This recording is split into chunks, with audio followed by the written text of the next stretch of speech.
Pre financial planning का जो motive है वो बहुत इंपॉर्टेंट मोटिव है कि जो हमारी मंथली इनकम या मंथली इनकम स्ट्रीम है उसको कैसे प्रोटेक्ट और सेफगार्ड किया जाए, क्योंकि अगर वो पैसा प्रोटेक्टेड और सेफगार्ड होगा तभी हम उस पैसे से फाइनेंशियल प्लानिंग कर पाएंगे।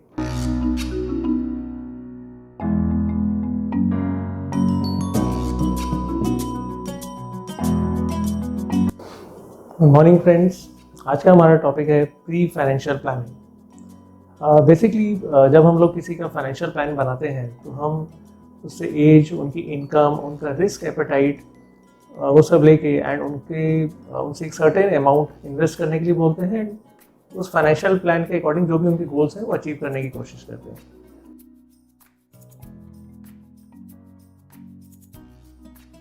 बट प्री फाइनेंशियल प्लानिंग का जो मोटिव है वो बहुत इंपॉर्टेंट मोटिव है कि जो हमारी मंथली इनकम या मंथली इनकम स्ट्रीम है उसको कैसे प्रोटेक्ट और सेफगार्ड किया जाए, क्योंकि अगर वो पैसा प्रोटेक्टेड और सेफगार्ड होगा तभी हम उस पैसे से फाइनेंशियल प्लानिंग कर पाएंगे।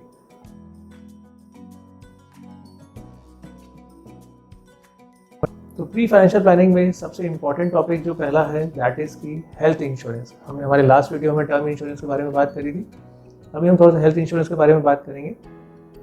Health insurance is basically also known as the wealth insurance, क्योंकि आप चीज़ ध्यान रखिए एक चीज़ कि in case of hospitalization minimum 1 month salary से लेके अप टू 1 ईयर तक की सैलरी हमारी अफेक्ट हो सकती है। जैसा कि हम जानते हैं आजकल के private hospitals are most of them are working like the corporates. तो उस केस के अंदर minimum bill can be from 50,000, upper limit कुछ भी नहीं है। एंड फ्रैंकली स्पीकिंग मैंने कई सारी फैमिलीज देखी है, उनकी वेल्थ इरोड होती हुई देखी जिनके पास हेल्थ इंश्योरेंस नहीं था। सडनली फैमिली में कोई ऐसी मेडिकल इमरजेंसी आई तो उस टाइम पे आप यही नहीं सोचेंगे कि ये पैसा मेरे बच्चे के एजुकेशन का है या मेरे रिटायरमेंट का है। आप उस इमरजेंसी के लिए वो सारा पैसा लगा देंगे अगर आपके पास एक अच्छा हेल्थ इंश्योरेंस प्लान नहीं है तो। एंड नॉर्मली लोग एक बहुत बड़ी गलती करते हैं, वो ये है कि अपनी कंपनी इसके थ्रू जो उनको कवर मिलता है वो उसको अपना बेसिक हेल्थ इंश्योरेंस मानते हैं। देखिए वही बोनस पार्ट है जो आपको कंपनी से मिल रहा है।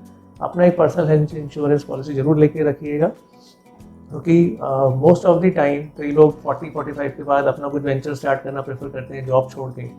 तो उस टाइम अगर आप जाएंगे तो हमारी नॉर्मली क्या होता है कि हमारी बॉडी काफ़ी सारे लाइफस्टाइल डिजीजेस डेवलप कर लेती है, जैसे like diabetes, BP and even heart patients भी हो जाते हैं उस टाइम पे। तो इस कंडीशंस के अंदर ज़्यादातर हेल्थ इंश्योरेंस कंपनीज आपको कवर देने से अवॉइड करेंगे, क्योंकि आप उनके लिए अच्छा एसेट नहीं है। तो health insurance is a very small step कि आपकी वो मंथली जो इनकम है उसको सेफगार्ड कर पाए एंड उस पैसे को हम as it is financial plan के अकॉर्डिंग इन्वेस्ट कर पाए फॉर द लॉन्गर टर्म।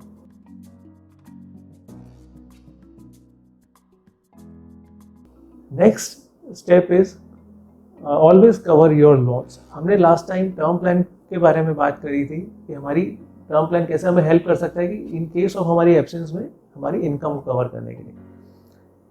इस बार हम टर्म प्लान को यूज़ करेंगे हमारे लोन्स को कवर करने के लिए। देखिए बेसिकली हम सब जानते हैं कि हमारी इनकम जो है वो एक लिमिटेड इनकम होती है सबकी, ये एक सर्टेन सेट ऑफ इनकम हमारे पास आती है, धीरे धीरे इंक्रीज होती है। एंड हम सब जो ज़्यादातर जो अर्निंग लोग हैं, हमारा सबका बेसिक एक मोटिव होता है कि हमारी फैमिली को अच्छा लाइफस्टाइल देना उसमें, और वो लाइफस्टाइल देने के लिए कई बार हम लोन लेके बोरो भी करते हैं। मैं ये नहीं कह रहा कि बोरो करना कोई गलत बात है, आप डेफिनेटली बोरो करिए, क्योंकि जब प्रॉब्लम क्या है जब हम लोन लेते हैं एंड कोई चीज़ जब हम लेते हैं उस लोन से तो हम हमारी फैमिली का स्टैंडर्ड ऑफ लिविंग का जो बार है वो भी रेस कर रहे हैं। जैसे कि रेंटल होम से ओन्ड हाउस के अंदर मूव करना, या 2 व्हीलर से 4 व्हीलर के ऊपर अपग्रेड करना, या फिर मैं कहूँगा कि 4 व्हीलर से एक बड़ी सेडान की ओर अपग्रेड करना। प्रॉब्लम तब होती है जब जो ब्रेड अर्नर है या जो मेन सोर्स ऑफ इनकम था घर में उसे कुछ हो गया एंड जो लायबिलिटी उन्होंने ली थी अपनी फैमिली के स्टैंडर्ड ऑफ लिविंग को रेज करने के लिए, वो लायबिलिटी फैमिली के ऊपर आ गई एंड फैमिली के पास वो पैसा नहीं है रीपे करने के लिए। Then it's the problem. उसको कवर कैसे कर सकते हैं? अगर हमने जितना लोन लिया है, जो लोन हमने हमारी इनकम को लेके टर्म प्लान जो पहले लिया था उसको अवॉइड करें। जितना हमने लोन लिया उतने का हम टर्म प्लान और अगर बढ़ा दें, जैसे सपोज 50 लाख का होम लोन है तो 50 लाख का मैंने टर्म प्लान और ले लिया, मेरी लायबिलिटी कवर हो जाएगी। इन दैट केस अगर मुझे कुछ होता है तो मेरी फैमिली को वो 50 लाख जब मिलता है या तो पूरा लोन रीपे कर देंगे, अदरवाइज वो उसको कहीं इन्वेस्ट भी कर देते हैं जिससे उनको एक मंथली इनकम आती है एंड उससे वो उसकी EMI रीपे कर सकते हैं. So in that case term plan can also help me this scenario कि वो ताकि ऐसी नौबत ना आए कि बैंक्स और जिनसे भी मेरी फैमिली ने वो लोन लिया है वो एसेट्स वो लोग रीपॉजिस कर लें.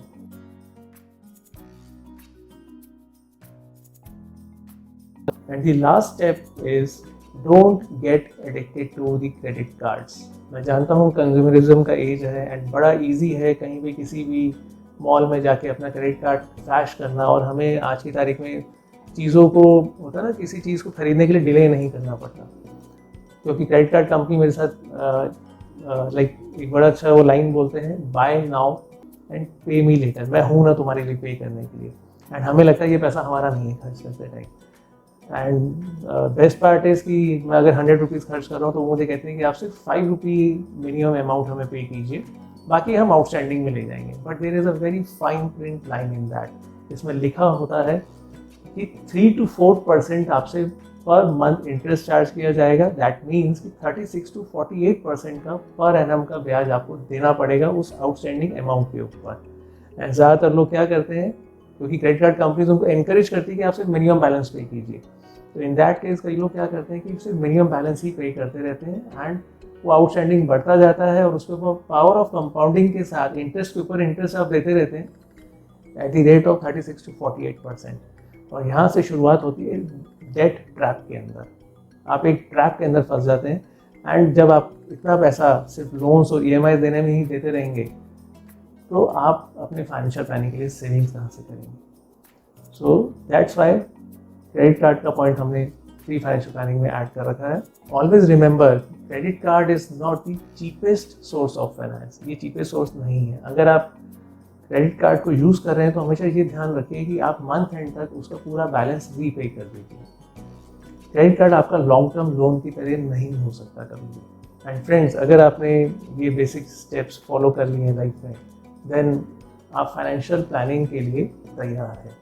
क्योंकि अगर आपने ये चीज़ें कवर अप नहीं करी तो आपके पास होगा कि आपके पास पैसा कम होगा इन्वेस्ट करने के लिए, आपके गोल्स तो बड़े हैं, एंड उस टाइम आप क्या करेंगे, आप रिटर्न्स को चेस करेंगे. रिटर्न्स को चेस करने के लोग सबसे बड़ी गलती क्या करते हैं, जब उनके पास पैसा कम होता है, गोल्स बड़े होते हैं, तो वो क्या करते हैं, एग्रेसिव और रिस्की इन्वेस्टमेंट्स में जाते हैं जहाँ वो ज़्यादा रिटर्न चेस करने की कोशिश करते हैं. अगेन वो हमारे पोर्टफोलियो के लिए डेंजरस है, जो हम बाद में डिस्कस करेंगे कि हम कैसे अच्छा पोर्टफोलियो बना सकते हैं फाइनेंशियल प्लानिंग के according. So thanks for watching me. Thank you.